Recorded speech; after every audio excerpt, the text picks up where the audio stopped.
Māla traukus cilvēki veido jau vairāk nekā pirms 6000 gadiem. Māla traukus ļaudis veido arī šodien. Mēs braucām pie Baibas Dumpes uz Meitrienes pagastu Madonas apkārtnē, jo viņa pēta, ar kādām metodēm šos māla traukus veidoja Sirmā senatnē.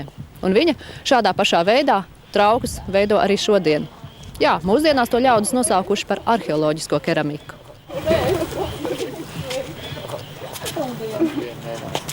Šī ir tava dzimtas māja vai pirkta? Šī ir manas mammas māja. Tā ka mums ir dzimtā vieta, dzimtās saknes daudzās paudzēs šeit uz vietas. Un darbnīca mums ir iebūvēta bijušajā govju kūtī. Jā. Viņa gan ir tāda, kā jau veci mūri, bet vismaz jumts virs galvas un ceplis ir iekšā. Uguns droši. Uguns droši, jā. Ja?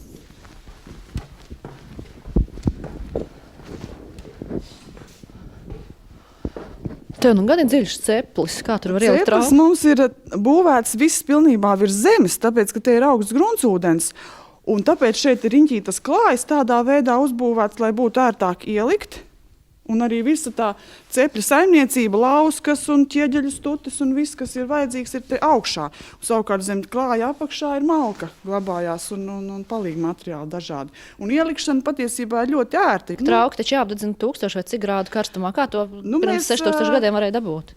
Vai dieniņi? Nē, tas nav tik sarežģīti, kā izklausās. Cilvēki, kam nav sakara ar uguni, viņiem liekas, ka tas ir šausmīgi daudz, bet patiesībā pat vienkāršā ugunskurā mēs varam iegūt 900 grādu pietiekami intensīvi kurinot. Ja? Tu teici, ka tev ir arī brīvdabas ceplis.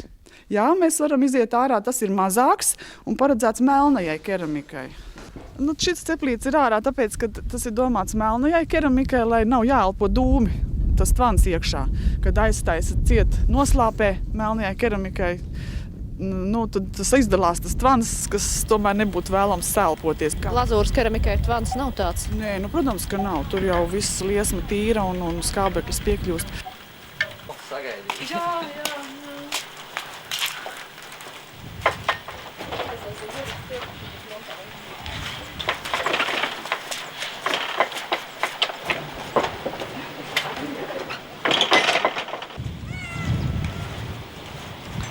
Kā tur īsti bija pirms tam 6000 un vairāk gadu? Bija ķemmes, bedrīša, švikātā keramika? Ķemmes, bedrīša keramika ir tas nosaukums, ko parasti visi zina. Ja? Bet man vislabāk patīk tā pati senākā keramika. Viņa ir atrasta Osas apmetnē, tepat pie Lubāna ezera. Un man bija tā izdevība pēc lauskām pagājušajā gadā taisīt, kur šitāds smuks pēc reālām, oriģinālām lauskām taisīt rekonstrukcijas priekš Nacionālā vēstures muzeja. Bet, redz, man te viens tāds eksemplārs tā skaisti sadalījies. Kāpēc tas tā ir? Tāpēc, kad es pasteidzos ar kurināšanu, vienkārši nebija pacietības pietiekami ilgi izsildīt, un viņš apdedzinot saplīs, ja, šitas pods. Bet kurā vietā tu ceplī, ka dedzināvi? Ugunskurā vajag ļoti, ļoti, ļoti lielu pacietību, ļoti lielu uzmanību, tāpēc jau tas ir grūtāk nekā ceplī, ja. Tāpēc, ja tas progress ir noticis, lai atvieglotu to apdedzināšanas procesu. Ja. Tas ir, pirmkārt, nav nekāda aizsarga no karstuma, kā ceplim sienas, ja, un tomēr tas trauks ir jāuzsilda palēnām, pamazām. Un kādu 1000 grādu vajadzīgi, lai apdedzinātu trauku? Nē, tieši otrādāk. Šim te senajam traukam viņam klāt bija spožie gabaliņi, kas ir, tie ir gliemežvāki sasmalcināti. Un tad, kad ir klāt šādas te, kaļķis, tā vispārīgi sakot, ja, tad nedrīkst būt temperatūra augstāka par tiem 700 apmēram grādiem. Un pēc analīzēm, kas ir izdarītas senajām lauskām, tad viņiem ir tikai 500-600 grādi labākajā gadījumā. Ja. Tas liekas keramiķim kaut kas tāds neiedomājams, vai nekā, vai tas skaitās apdedzināts trauks, bet pie tādas temperatūras viņš vairs ūdenī nešķīst. Un ko paturās, bet, protams, viņš ir ļoti trausls, ja to jau uzreiz var redzēt, vai ne, tāds viņš izskatās. Un tad jāpanāk, lai tā temperatūra nebūtu augsta, ja, bet lai viņa būtu pietiekami vienmērīga un lai viņš apdegtu šitas te trauciņš tāds. Un tos gliemežvākus jauca klāt traukiem, māliem daudzus tūkstošus gadu. Ja, tas liekas pilnīgi neiedomājami, bet, kad paskatās tādā laika plūdumā, tad tā mūsdiena keramika ir tāds mazs nogrieznītis tikai, ja pret to, cik ilgi ir taisīti tādi šādi te trauki, tādi vienkārši uguns, kur apdedzināt. Smaildibena trauki, tie ir visi tādi. Tas ir praktiski? Jā, tāpēc, ka viņus ielika ugunskura pelnos, viņi kurināja uguni, un tāds smaildibena trauks ļoti stabili stāv. Un te es gribu pastāstīt vēl par vienu lietu, par tiem traukiem, kas man tur pašā augšajā plauktiņā ir. Tie savukārt ir no Kurzemes, no Sārnates apmetnes taisīti. Un tas jau ir vidējais neolīts. Un to mēs ar arheologu Valdi Bērziņu, mums bija kopīgi tāds projekts, kur mēs svārījām šais te podos putru un uz upu visu kaut ko un izmēģinājām, ka tas tiešām ir ļoti praktiski, ka viņos visu var izdarīt, arī tādos lielos var izvārīt un viss notiek nesliktāk kā uz mūsdienu plīts. Jo senie cilvēki taču visu darīja, tikai tas, kas praktiski nodara. Protams, viņus nav vēlams transportēt sevišķi tālu no tās pavarda vietas, tāpēc tās lauskas ir tik biezā slānī visās neolīta apmetnēs, jo viņi, protams, plīsa vai ne, un tad taisiek vēl jaunas un tā. Nu, un tad man te tā bezmaz visa podniecības vēstures īsais kurs te plauktā ir. Tad savukārt blakus plauktā ir jau vēlais neolīts, kad jau traukiem ir plakani dibeni, tātad zinātnieki domā, tā tad jau galdus bija izgudrojuši vai līdzenu virsmus, kā vajadzēja viņus uzlikt, jo traukiem plakani dibeni. Tie tādi, tad daži paraudziņi ir taisīti savulaik. Vidējā un vēlā dzelzs laikmetā atmestā keramika un tad nagu iespiedumiņiem rotātā. Katrai savs nosaukums. Jā, protams, tur ļoti sarežģīti tas tā divos vārdos nav izstāstāms. Un tad nākamais jau tālāk nāk apmēram pirms 1000 gadiem ieviesās visādas rotējošas ierīces, tā skaitā arī potnieka ripa. Bet tad uzreiz nebija tas funkcijas, ka tagad uzreiz virpos tā kā mūsdienās. To podu vispirms uzlipināja no sloksnītēm, un tad to formu piešķīra virpojot. Ja? Tā ka viņš vispirms uzlipināts un pēc tam apvirpots. Šitas ir taistīts no Daugavas piekrastes māliem, tāds sarkans. Bet senākie podi visi bija tikai lipināti. Jā, tikai. Tad tas pirms 1000 gadiem, tā ripa, ja mēs rēķinām vairāk kā 6000 gadu atpakaļ, 6500 gadu ir rosas keramika, tad šitas jau ir tikai 1000 gadu vecs. Ja? Un tad pagāja vēl tur kādi daži gadsimti, un tad mēs nonākam viduslaikos, kad ir jau arī ar lieku uz oglēm vēl aizvien traukus, tāpēc viņiem ir 3 kājiņas. Ja? Šitie visi ir vārāmie katli, podi, ja viņos gatavo ēst. Ne jau viņos tur tā kā mūsdienās uzliek tur uz galda servējumos traukus. Ja? Visi vārāmie podi. Un šitie arī vārāmie podi, tikai jau, individuālai lietošanai, šis lielums, ja? Tad bišķīt greznāks, bišķīt lielāks, ja? Kur kādu zupīti ievārīt. Jo vairāk greznumi, jo tuvāk mūsdienām jau, uz kādu 17. gadsimtu jau varbūt šitā varētu būt dekorēts bijis trauks, ja tie paši agrīnie bija neglazēti, vēlāk jau glazēti. Pastāv uzskats, ka varbūt viņi pat līdz 19. gadsimtam ir lietoti, lai gan, es domāju, varbūt tik ilgi gluži ne, jo tad būtu kaut kādas atskaņas etnogrāfijā, ja. Bet, 17, 18 varētu būt pilnīgi mierīgi šāds te trauciņš ticis izmantots, ja, tāds. Rokturīts tas ir, jā. Cilvēki domā, ka tas varētu būt kaut kas dzeršanai vai tā kā kaut kas tāds, bet es tā brīnos, jo mūsdienās taču arī ļoti daudz trauku tādiem rokturīšiem, visādi kastrolīši. Kāpēc tā aizmirsies kaut kā cilvēki? Visu laiku atskaņas kastroļos. Jā. Tad, protams, visādi, kas no tiem viduslaikiem vēl tāds interesants ir. Šitādi te trauciņi, bļodiņas ar osītēm, tā ir šausmīgi universāla forma. Viņa ne tikai mūsu reģionā, bet pat ļoti, ļoti sen jau tuvajos austrumos šitādi te formas trauki, ja? Un viņa līdz pat jauno laiku, agriem jauniem laikiem, ja, funkcionē šitādi te forma ar ornamentiem iekšā. Osiņu karināšanai, turēšanai? Dažreiz ir 2 osiņas, dažreiz 1 tikai. Es domāju tā, kad spriežot pēc vecām bildēm, kaut kādām gravīrām un gleznām, kad agrāk traukus salika pie sienām, nevis tā plauktos vienkārši, bet sakabināja uz āķīšiem, ja? Tāpēc tās osiņas. Bet arī ārtāk turēti tādu zupas bļodiņu. Ja? Un tad atkal vēl tāda interesanta lieta ir tā, ka bļodām caurumiņi ir maliņās, šitā te taisīti. Ja? Mēs ar šodien karinām šķīvus pie sienas, bet tam mums ir šitien caurumiņi, vai ne? Viņiem ir šitien te maliņā.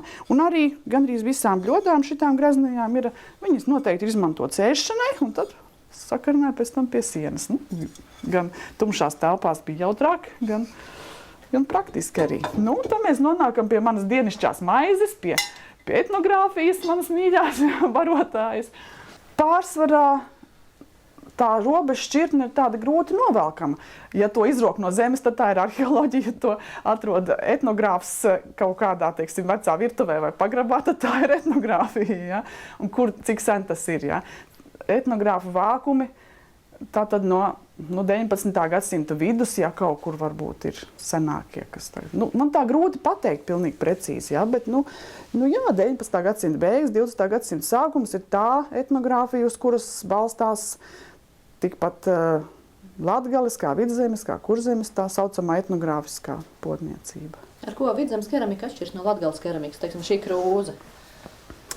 Tas ļoti bieži uzdots jautājums, un es vienmēr saku tā, trauki atšķiras tāpat kā cilvēki pēc deguniem, pēc acīm, pēc ausīm. Ar ko atšķiras latgalieši no vidzemniekiem? Tā katru cilvēku atsevišķi vērtējot, grūti pateikt, ja? Bet tā ņemot cilvēkus kopumā, atšķirās taču, vai ne? Tāpat ar trauki. Katrā vietā viņus izmanto mazliet citai vajadzībai. Ja, teiksim, Latgalē ļoti lielu uzsvaru guvis tas piena pods. Vidzemē visvairāk ir bļodu. Es nezinu, kāpēc. Laikam tāpēc, ka citos nodos vairāk izmantoja koka traukus, tur, kur vajadzīgas bļodas. Bet vidzemē tieši visdažādākā lieluma izmēra, ja paskatās vecās mājās, tad bļoda ir galvenais priekšmets, kas vispār visdaudzskaitlīgākais. Tā varētu būt tāda novada atšķirība. Protams, viņa ir lakoniska, viņa ir atturīga, tā kā vidzemnieks, tāds mazliet paskarbs, vientuļnieks ar drusciņu. Otra lieta ir zaptes podi, ievārījuma podi, ja? Kas arī ir vidzemē vairāk kā citos novados. Kurzemē arī ir, un Latgalē arī ir, un Zemgalē ir, bet vidzemē viņi atkal ir tādi taisni, tur bišķīt kaut kāds mazs sotājumiņš tikai tāds. Man patīk atdarināt, man patīk mācīties no veciem meistariem, un tāpēc arī, man tie trauki varbūt sanāk daudziet tādi kā savu veidu pat kopijas, ja, no viena vai otra meistara, un tāpat arī tieši šitā krūzīte man tā kā kaut kā no tādas smiltenes kaut kāda meistara varbūt, vai no kā ir tāda nokopējusies, ja. Bet es viņu kā sāku taisīt skolas laikā, šito formu man viņa kaut kā rokā ir iegājusi, un es viņu taisu kā tādu piena krūzi. Arī atkal tas pats svītriņa, līklocīts un viss, tur vairāk nekā nav viņai virsū, ja, bet ar to pietiek, vidzemniekam ar to pietiek. Latgalietis jau tur būtu samālējis virsū tādas puķes un šitādas, ja, vēl kaut ko, bet vidzemniekam pietiek. Tad otra lieta ir tās lapas, ko es arī esmu no veciem meistariem iemācījusies. Tas nav mans izgudrojums, ja, tas ir vispirms no Jāņa Bāliņa Piebalgā tāds meistars, kur krūzes ieguvu savulaik, un tad no tā es sāku taisīt. Vēl es redzēju Kurzemē traukus ar lapām aplipinātus, arī dažus. Bet tā jau notiek visur, vai ne? Viens no otra kaut ko noskatās, kaut ko pārmanto. Parādi, kā lipināja senos laikos to podu. Un te ir jau māli samīdzīti, jau tas ir viena liela daļa ir sadedzināt akmeņus, sabērst zvirgstus. Par zvirgstiem sauc gan granti, piemēram, ja? Gan arī akmeni, kurš ir sadrupis, sadalījies, tā kā šiten. Viņš ir dedzināts ugunī, šitas akmentiņš. Un, kad viņus sabērž pret cietu virsmu, viņš arī dažreiz pats tā ļoti labi sabirst, ja? Tad iegūst tādu smalku, smalkāku vai rupjāku, šitādu te akmentiņus. Otra liela darba daļa ir samīcīt mālus ar tiem zvirgstiem kopā. Te jau ir iemīcīts. Te ir iemīcīts tas, un tā trešā daļa tikai, tā viena trešā daļa no viss tā procesa ir tāpat trauku veidošana. Un tad tais senos laikos, kad vēl tā ripa nebija izgudrota, ja, tas ritenis vēl nebija izgudrots, tad vispirms iztaisīt tādu plācenīti. Bet man uzreiz ir jāsaka tā, ka trauku veidošanas paņēmieni ir ļoti dažādi, tikpat dažādi, cik dažādie keramikas veidi. Un šis ir viens no daudzajiem. Ne jau visus veidotos traukus taisīt tā. Bet, teiksim, vēlā dzelzs laikmetā varēja būt, ka taisīja šādi. Uztaisīja dibenu plācenīti, uztaisīja šitādu desiņu, tad uztaisīja no viņas Pīrādziņu mīklu. Tādu lentīti, varbūt viņu spaidīja rokās, piemēram, šitā, ja? Nu, man ir ērtāk viņu izsist šitā te, ja? Un tad uztaisa tā kā bērniem arī daudz iet skolā māca, ja, uztaisa šitām te. Nu, lūk, un tad šitās maliņas tā, īsti pamācīja podu taisīšanā, šitās maliņas uzlipina uz augšu, un šitādas vietiņas var ļoti labi redzēt, ka tas tiešām tā arī ir noticis. To var redzēt saplīsušo trauku lauskās, ja? Jo te tā vietiņa, kur viņš ir salipināts kopā, viņa dažreiz ir atdalās vaļā, un visa tā konstrukcija ir labi redzama tais arheoloģiskajos izraktajos trauku lauskās. Viņš plīst lentītēm? Jā, viņš tur saplīsis tanī vietā, jo ja tagad telpā taisot, viņš nežūst strauji, bet ja taisa ārā saulē un vējā, viņš diezgan strauji apkalst, un ir jāpamanās, lai tās kantas visas, neapžūtu tik ātri, ja? Bet, viņas apžūst, un tad pa to vietu, kas ir jau apkaltus, pa to viņš arī saplīstot, tas trauks sadalās. To lentu tagad liec iekšpusē, tas pods kļūs aizvien mazāks patiesībā, ne? Nē, es viņu izspiežu tā kā. Un atkal šitā te tikai veido klāt. Cik lieli bija tie pārsvarā tie podi? Tādi vārāmie podi varēja būt apmēram 30 cm augsti un diametrā. Tas ir tāds normāls poda izmērs. Es esmu mēģinājis taisīt pēc iespējas lielus, bet tad it kā gribās to lielo trauku, milzīgo katlu, bet tie trauki iznāk smagi, un viņus ir ļoti grūti pacelt, sevišķi pilnus, jo viņi tā kā no akmens, tur taču akmeņi ir klāt, un kad izdedzina, viņš ir biezs tāds, ja. Tur tiešām vajag, tas lieluma ierobežojums nav tik daudz, ka to nevarētu iztaisīt vai izdedzināt, bet tāpēc, ka viņu pēc tam pilnu nevar pārvietot, ja, ka viņš ir tajā pavārdā izvārīta tur tā putra, tad vajag divus cilvēkus, lai viņi izceltu un noliktu. Tā keramika ļauj mums paskatīties uz tiem seniem cilvēkiem, ja, arī no tāda viedokļa. Ja neolītā podi ir ļoti lieli un ļoti milzīgi, atcīmredzot, saimes bija pietiekami lielas un podu nekur prom nestiepa, turbūt viņš pavārdā palika. Tad dzelzs laikmetā viņi izcēla no pavārda, nolika kaut kur citā vietā, ja, un ir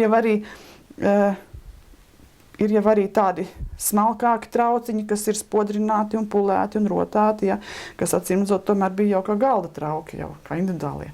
Bet tad šitā te pielabojot formu visu laiku, un tik audzē uz augšu viņu un taisa. Un tad otra lieta tā, lai trauks nepieliptu pie pamatnes, tad viņam arī bieži vien apakšā pabēra vai pelnus, vai tos pašus zvirgzdus pabēra. Un tad grozot, šitā te trauku veidojot un grozot, viņam tie zvirgzdi uz apakšas saveido tādu nospiedumu tādu paliek. To arī visu tā var redzēt, vai ne? Vēl pastāv tāda hipotēze, ka cilvēki dzīvoja sevišķi akmens laikmetā tur, kur bija māli atrodami. Tas bija, viena lieta bija ūdens pieejamība, un otra lieta bija māla pieejamība. Jo tālu viņus transportēt ir ļoti grūti.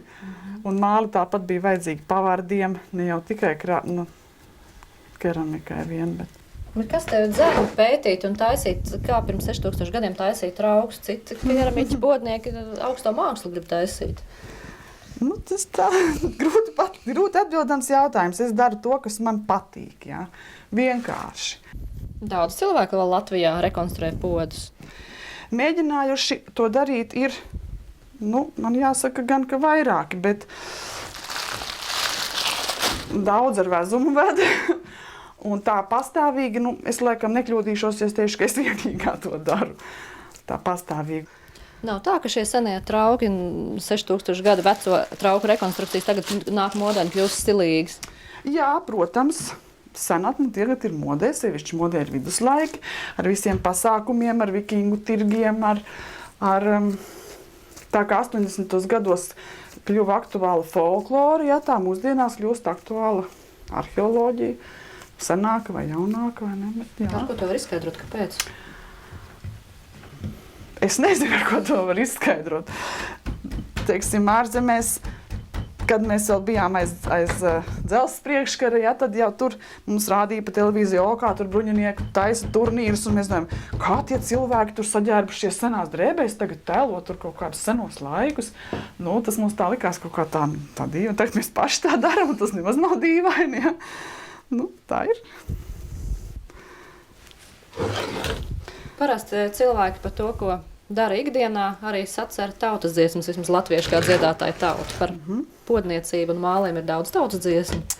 Nav.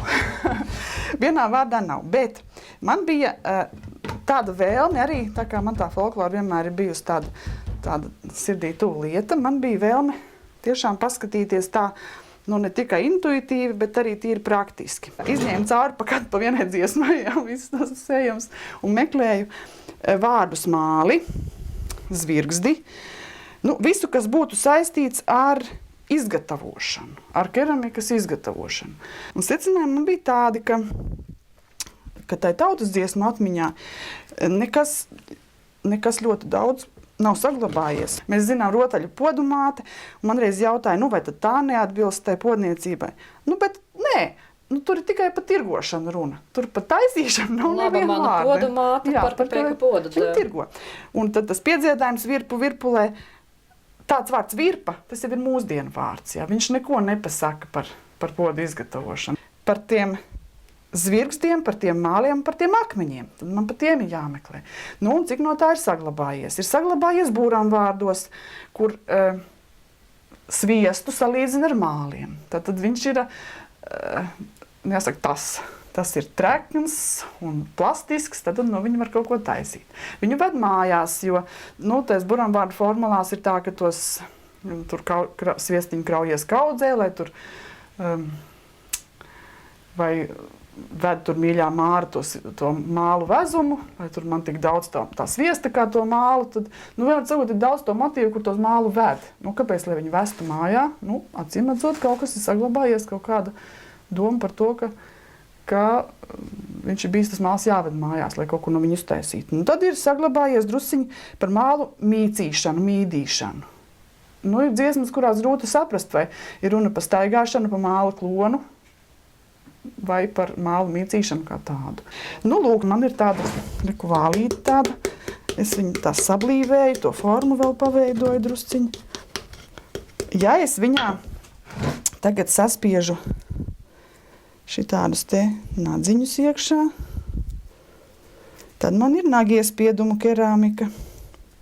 Es uzreiz domāju par mūsdienu sieviešu nagiem, un kas agrāk taisīja traukus, vīrieši vai sievietes? Nu, runā jau, ka sievietes, un man sākumā tā bija milzīga problēma, kamēr es atradu to īsto piespiediena spēku, kā tas ir jādara. Bet savukārt tā, ka paskatās tos senos traukus, tad jau var redzēt arī, kādi tie nagi bijuši. Dažreiz pāršķēlies, jo tur ir iespiedies tāds pāršķēls tas naks. Citreiz viņš ir tāds pagaršs bijis, jo tā atkarpe tur tāda diezgan pamatīga ir tāda aizspiesta. Nu, tas tādu mazu gabaliņu. Nu, no šitiem te nagu iespiedumiem tika visādi musturi arī taisīti, piemēram, šitā sāniski saspiežot, jā. Tādi. Nu, ko tas dod? Nu, tas palielina trauka virsmu, viņš ātrāk uzvārās, ja, piemēram. Bet viņš, protams, arī ļoti dekoratīvs. Taču ļaudīm gribējās arī, lai viņiem glīti trauki ir, vai ne? Nu, bet viņš palielina būtiski ārējo virsmu, viņš tiešām tāds labs ir. Nu, tas pats ir ar apmetumu. Apmetums ir daudz vieglāk iztaisāms, nemaitā nagus, ja? Un tad samaisa tādu putriņu no šitās pašas māla un tā visu ritīgi nopļikšķina to ārpusīti. Protams, tie trauki ir gandrīz tad uzreiz biezāki un smagāki, bet nu, viņi arī uztur to karstumu. Nu, tie atkal var piesaukt tautas pasakas par to, ka tad tas mačetiņš to kungu kā mānīja, ka viņš nolika to podiņu istabas vidū un viņš vārījās. Dzelzs katliņš jau tā nevārās, cik viņš tur kādu minūti varbūt vārās, bet māla pods vārās ilgi. Tā, ka viņš ir kārtīgi uzkarsis, ja, tās māla sieniņas, tad viņi noliek malā, un tad viņš kūsā vēl labu laiku, ja. Nu, tur tā podniecība, ja, un tur tā tehnoloģija. Tad būtu tagad jāņem tas pods un jānes uz ugunskura. Viņu kārtīgi jāizžāvē, ka bišķīt pakaltīs, tad vēl jāpalīdzina viņam iekšpusīti, lai nelīp putra visās rieviņās iekšā. Nu, tad jāliek ugunī. Ne ugunī, bet tanī vietā, kur paredzēts apdedzināt. Nu, pirms pāris gadiem, tas bija decembrī, kad mēs ārā kurinājām ar Mētrienas skolas bērniem kopā. Arī viņu darbus dedzinājām, un tad ārā bija kaut kur -10 grādi, jā, un mums izdevās tos 900 grādus arī sasniegt. Ja, ar žagariem, kurinot ar tādu koku materiālu, kas tā ārā savācās. Bet kā tas ir vienkārši noliek podu zemē un apkārt apkurina ugunskura? Apkārt kurina ugunskura un to uguni virza aizvien tuvāk tiem traukiem, kamēr uzkarst. Es sākumā esmu mēģinājis kurināt uzreiz virsū, likt tādu kurināmo, kas lēnām aizdegas, kurināt bedrē. Ir dažādi mēģinājumi, un pasaulē ar to nodarbojas nepārtraukti, ja, kurina un mēģina. Un kādreiz jau, mēs jau arī aiz pārliecības, tā teikt, atnācām uz laukiem dzīvot savulaik pēc visām skolām ar domu, ka mēs tagad būvēsim to vidzemes podniecību. Esam būvējuši, cik spējuši, ja, visus gadus. Bet, vai kāds pēc mums arī vēl būvēs, nav zināms. Tā viņš ir.